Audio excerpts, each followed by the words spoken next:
in the heart of San Francisco. 40,000 to 50,000 people descend into this crammed city. And next thing you know, hotel rooms are well above $1,300 a night if you don't book them out many, many months out, as some of us realized who made their hotel reservations within 2 weeks before the show. Welcome to Cybersecurity Growth, a show for aspiring and existing cybersecurity leaders. I am Sean Valley. Welcome. My name is Garrett Gross. Hi, Garrett. Happy Friday. I think today is officially the last day of RSA, or was it yesterday? I don't really know anymore. I don't know anymore. I know that there were still things going on by the time I left. But yeah, there's stuff happening all week, I'm sure, and the week prior with B-Sides SF. But I think we can safely say that RSA is over. Yeah, RSA is over. And just for anyone who's watching this, our brains are partially, maybe fully broken at this point from spending too many hours with cyber nerd friends and industry colleagues. Not getting enough sleep. Not sleeping nearly enough. And we really should have taken today off. But no, here we are. Because that's what we do. It's that time off that like your managers really hate, because it's like, hey, I'm taking today off. Oh no, I still have calls and stuff, but I'm not here. Yep.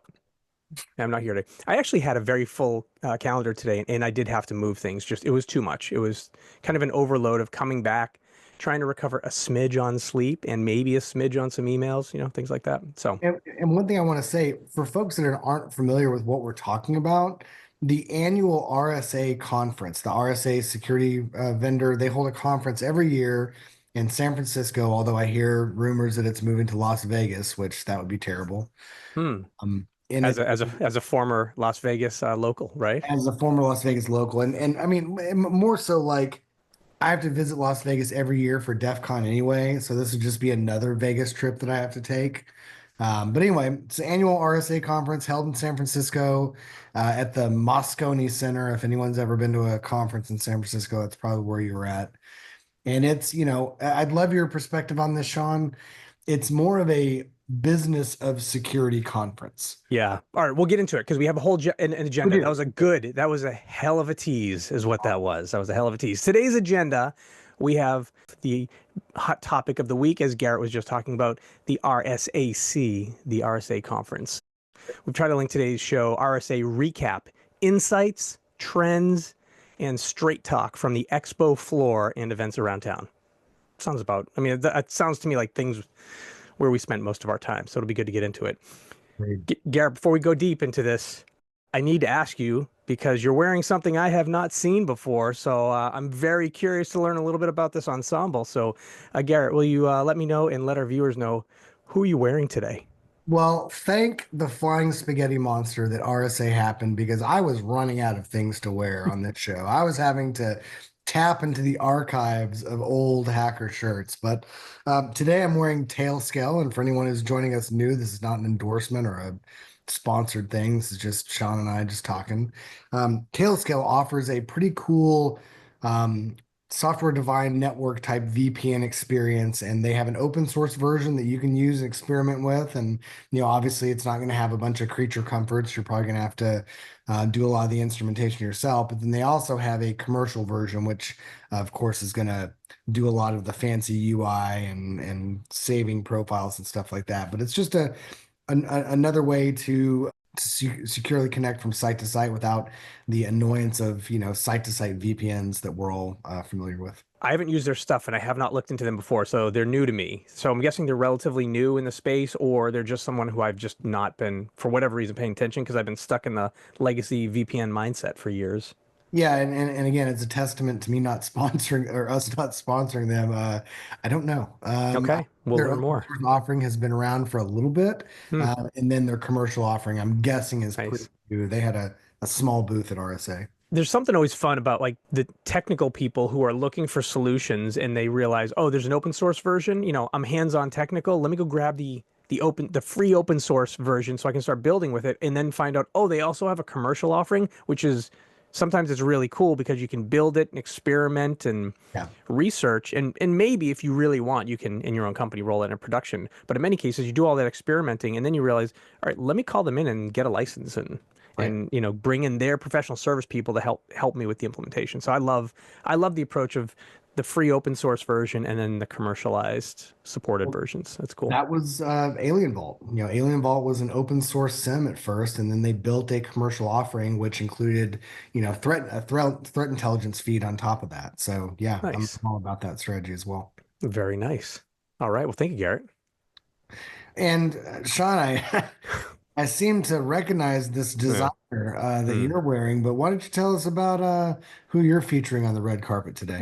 Well, it is very funny how you were saying I'm not sponsored by these people. Well, in this case, I would say we are all sponsored by this We're name. definitely sponsored by this We're vendor. definitely sponsored. Today, I am wearing a shirt by Cybersecurity Growth. Ooh, tell It me is the more. it is the official polo shirt for Cybersecurity Growth. You probably have seen it on previous shows where we unboxed it. We had an unboxing a few events back. And for those of you who have been experimenting and exploring inside the Cybersecurity Growth platform, I think most of my videos I'm wearing this exact same shirt, but I haven't worn it on the podcast yet. So it's a first on the podcast, and I'll make a point that it's not going to be like my weekly attire moving forward. But it was really cool to take a logo that was created at and by Cybersecurity Growth, slap it on a shirt, put it in a merch store, and then buy a version for myself. That's right. And here Well, we are. since we are sponsored by this vendor, I'll let you know. The Cybersecurity Growth platform is now live and available for you with access to our education series of self-paced courses, templates to help you quickly build a robust security program, and a community of some of the top global cybersecurity leaders. Are you a cybersecurity professional or aspiring leader? Our unique courses, the first 100 days of a CISO, deep dives into security frameworks, and even novel industry specific courses like cybersecurity for music professionals are tailored specifically for immediate results. Coming soon, we have a course called Cloud Security 101. We have plans for every budget with free trials. Hey, ask your manager if you can use your company's training budget to pay for a subscription. Plus, every course completed or live event attended, like these right here, these count towards CPEs for your professional certifications, like your CISSP. Join the community of more than 24 cyber pros and some of the industry's renowned cybersecurity leaders by trying one of our plans today. Visit cybersecuritygrowth.com. And kind of like, when you sign up for a conference and they offer like, hey, do you need it, like a business justification? Here's a PDF. We offer a very similar service at Cybersecurity Growth, except you just give me your boss's phone number and I'll call them. And I'll Garrett, tell yeah, them. this will happen. This is the reality. This is how we work. All right, Garrett, hot topic time. We Let's titled get it. this RSAC Recap, Yeah. Insights, Trends, and Straight Talk from the Expo Floor and Events Around Town. We're going to keep this tight. We got a few areas we want to talk about. We'll want to do a little bit of opening to educate our audience on what is this thing, right? And, why does it matter? And we'll talk about just kind of the themes and buzz that we heard and saw around the event. Talk about some sessions or keynotes that maybe we saw that might be worth taking a peek at. See what the expo floor, like the booths where all the vendors are at, things that kind of stood out to us, and why this is valuable for security leaders. A little bit of kind of the focus there. Maybe we'll talk a little bit about some community reactions. So Garrett, let's first start. You were already giving kind of an intro. Let's introduce our folks to what RSA is, where it's at, and how long has it been around? Been around for, I think, more than 20 years. Yeah. I mean, I know you and I have been going for the better part of 12, 13 years now. Wait till I tell you my story of my RSA story. It's very different than my Black Hat or DEF CON story. So continue on. I'll tell you my story. It's been around for a while. It was, and again, I am ill prepared to tell the history of RSA, but No, we don't need the full history. it was a typical vendor security conference. It was put on by RSA. They started inviting other vendors as well, and it just kind of grew into this Yep. massive event to where now this is one of two of the US's preeminent cybersecurity conferences, and it's chock full of talks, events, vendor, expo hall, stuff like that. But as we'll get into it, it's blossomed into much, much more, and something that I may not look forward to every year, but I really get a lot out of it every single time I go. Yeah. I would say this is the conference This is the most business of security conferences that exists on this planet. The businessiest of business security conferences on this planet is RSA. There's no more business at any other conference than there is at RSA. This is the place. And if you know friends in the vendor space, which probably your two hosts on the show might be in the vendor space. If you know friends in the security vendor space, if your vendor has a limited budget, they're probably spending it at RSA versus anywhere else. That's kind of where they're like, hey, where's a good place for us to go show off our security goods to business security buyers and security leaders? RSA is usually the number one answer, and then everything else is either a number two or number three. It's a great place for startups to go showcase. One Yeah. of the events that I took part in, or didn't take part in, that I attended, is the Innovator Sandbox, where a ton of startups, you have to meet a certain, below a certain, revenue type target. I think it's Yeah. probably under 5 or 10 million. They go up and they submit, and then they pick 10 finalists, and then these 10 finalists join you, or you join them rather, at RSA, and then they have to get up on stage. They have 3 minutes to pitch their solution, and then a panel of industry experts gets to kind of pick their solution apart, and then the best one there is chosen as the winner. I haven't been to the Innovator Sandbox. I've never actually gone into it. I've never walked through it, but I hear many folks say it's their top highlight of what they want to go see because it lets them see who the early stage companies who are onto something really interesting. They Mhm. get these 3-minute windows to demo their cool new security wares for an opportunity to get a whole lot of visibility and probably some sponsorships too. Project Discovery was the winner of this year's Innovation Sandbox, and they do open source vuln discovery, which is pretty cool. It's using a technology called Nuclei. They use YAML templates to discover Hmm. exploit.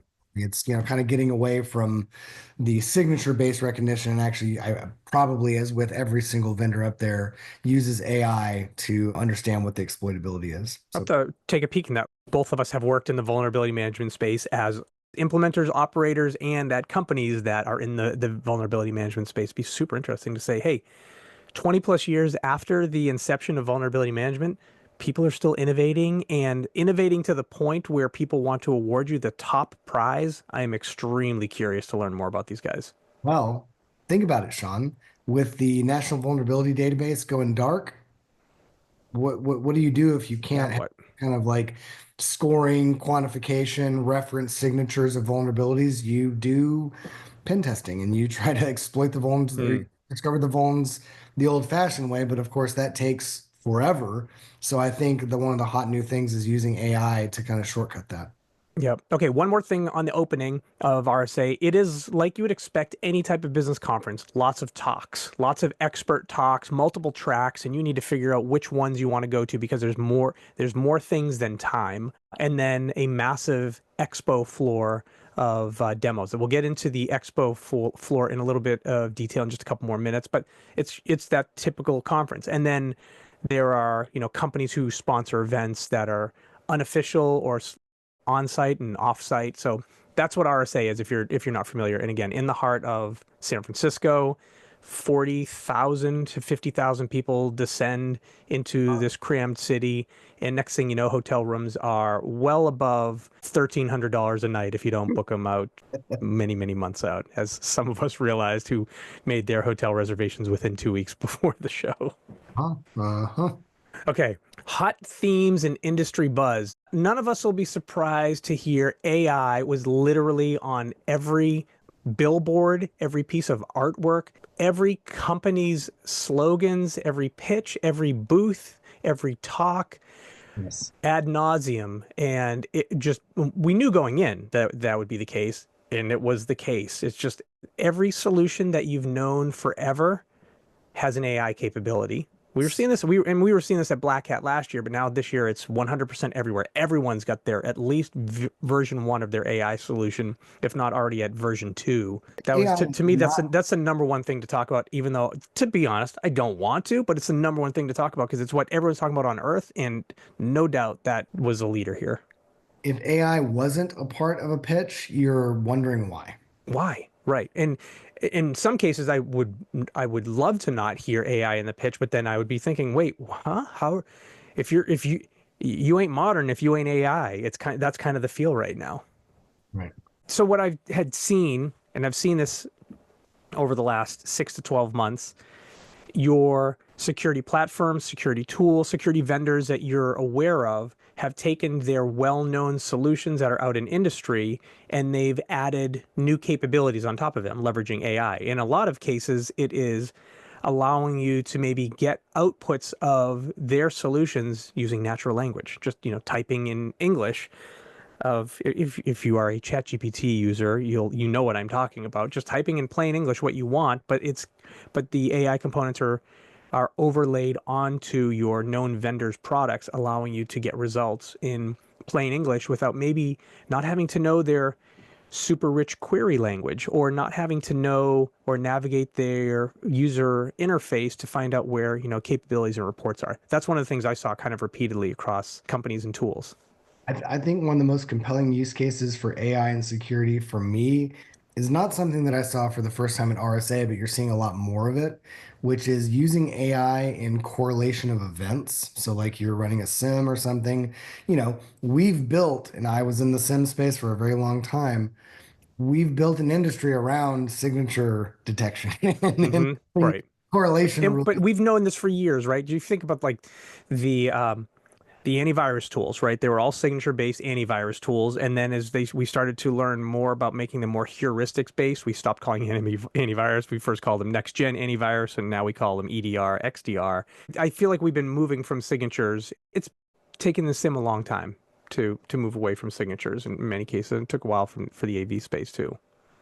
Yeah, but I mean, what I like it is kind of what you were saying is you can ask the application questions about their findings and say, Mm.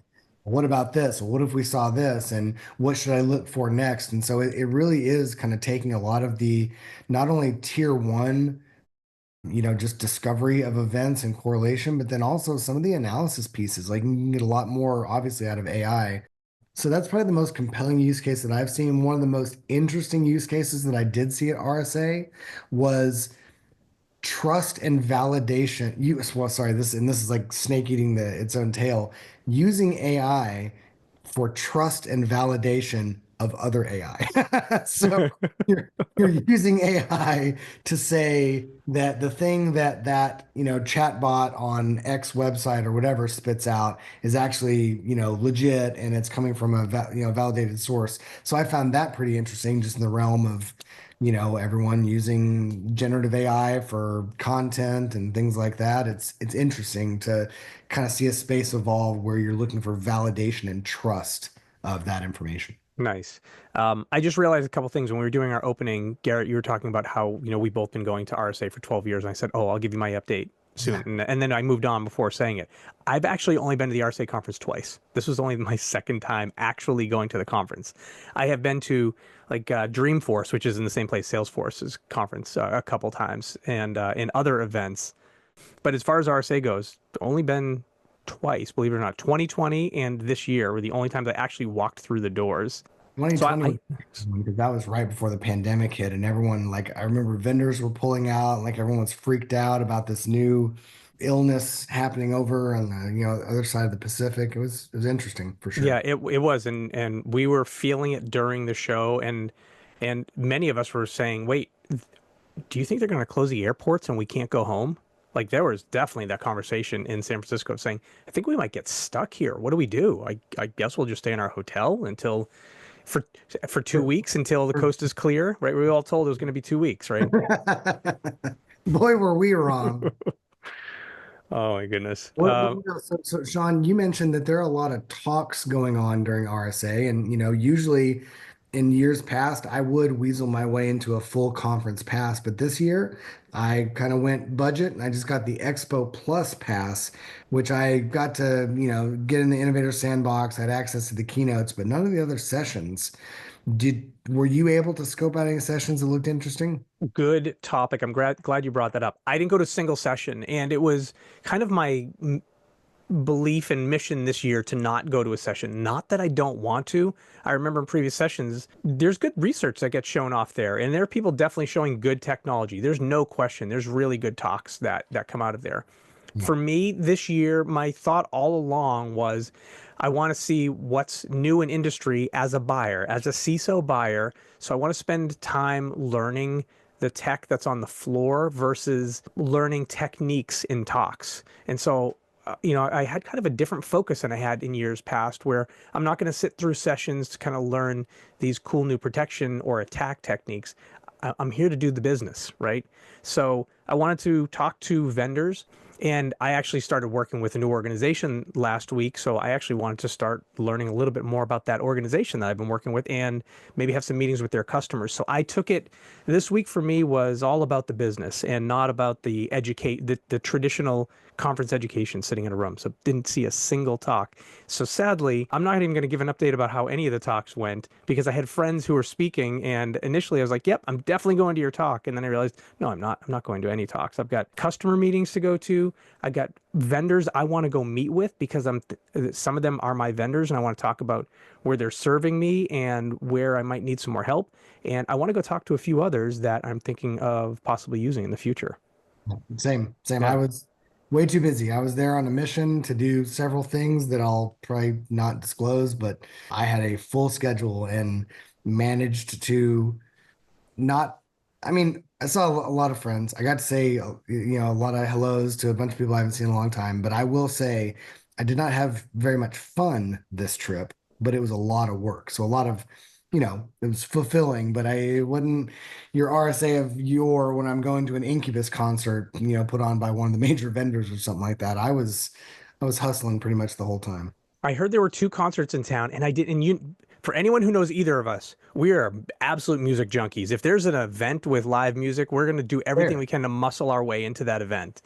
There was Common put on a show, and the Chainsmokers put on a show, Yes. and I don't think I'd heard of either of them until after they were over. And so I think like my week was like yours, Garrett. I was here for business. I'm here to work, I and saw someone I on was Reddit. happy with that too. But yeah, I didn't see any shows. Funny you say that. I saw someone on Reddit post a picture of Common walking around Union Square. So I guess Hmm. he's in town for that show. That's pretty cool. Yeah, of course. Now it's over. I'm like, oh man, any live show is a live show I want to be Hey, at. That's just me.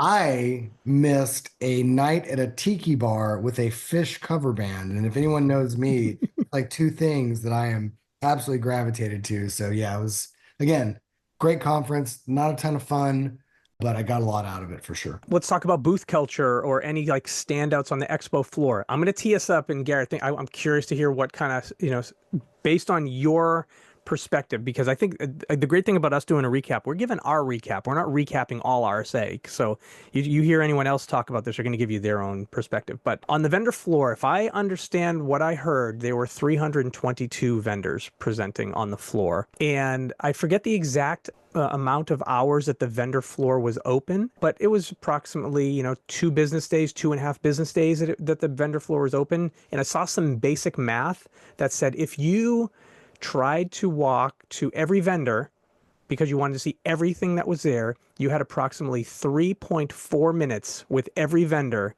if you were on the expo floor from every second that it was open to every second that it closed. And that is how you'd be able to see every single vendor. You spent every minute of the conference on the vendor floor, 3 minutes, 3.4 minutes per vendor. That's how big it is. Oh, and I believe it's a 4 mile walk if you were to stop at every booth. A lot of walking involved, that's for sure. Yeah, I mean, again, we do a pretty good job not naming vendors or assigning any kind of discussion on their performance or how they're doing. But I will say there are some big names that had much smaller booths this year. There were some smaller companies that I'd seen in the past that had huge booths this year. And actually, I'll not dime them out. The company that makes Bloodhound, I forget the Spectorops. Yeah. So they've made a tool that I've been using for a very long time, ever since it came out, Bloodhound and Sharphound, their little agent for enumerating pathways through Active Directory to get to admin. They now have a commercial offering, which is really cool. So again, I'm not going to try and sell their product or anything, but it was cool to see a open source tool that I've used in the past blow up into a pretty big company. And again, I'll kind of say what I'm inferring. You can tell a lot of the health of a company by their presence at RSA. So it's good to see, a company that I've used for a long time seem to have a lot of success. Yeah, you can get a sense of how much money they're going to spend on a booth. I think I saw, and this is just me looking at LinkedIn posts when I say this, so I'm not saying anything that is like non-public information. Well, if it's non-public, it was on LinkedIn. I saw it there. But like the average company spends like $82,500 on the expo floor. That's the average company. I But think that I know that, but I know for a fact companies are spending millions of dollars. So that gives you a sense. If the average, if the truth is the average is 82,000 and some are spending millions, that means, some are spending, just a table and, a little, pop-up banner. yeah, pop-up banner behind them. Thank you. Well, I can tell you because this company doesn't exist. Well, actually, I won't. Never mind. But I can tell you, I've worked for a company in the past that spent maybe $300,000 on just their booth alone.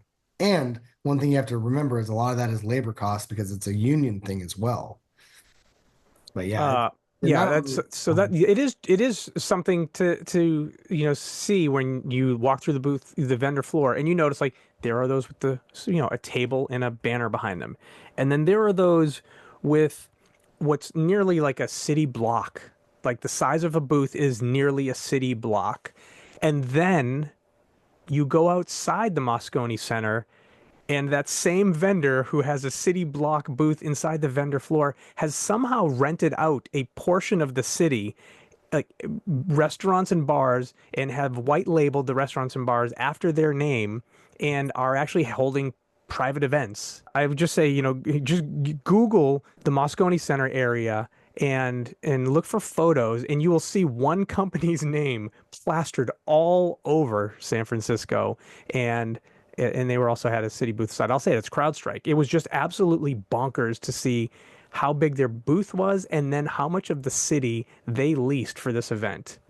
Millions. I don't know the number. I have no idea, but unbelievable. multiple millions. Yeah. Unbelievable. I would say the mid-tier companies are probably spending in total maybe $1 million across booths, renting out spaces, sending all your, staff there. Like it's quite a bit. And Did like, you notice? Did you notice what I had noticed that CrowdStrike? yes, yeah, Like every other building, they rented out, slapped like beautiful relabeled of the building, like and like turned it into like the Falcon Lounge. CrowdStrike's big product name is Falcon, right? And it's like, oh my goodness, you guys, a lot of money, dang. a lot of time spent. It was pretty impressive. Hey, viewers and listeners, you asked, we delivered. Introducing the official Cybersecurity Growth merch store packed with awesome gear inspired by you. From our sleek CSG logo polos to our fan favorite CISO career is soon over tie-dye tees, there's something for everyone. Grab yours today and show your cybersecurity pride with a touch of humor. Visit cybersecuritygrowth.com and click on store because cybersecurity can be cool and even a little funny. I think other things that really stood out, we'd already talked about it.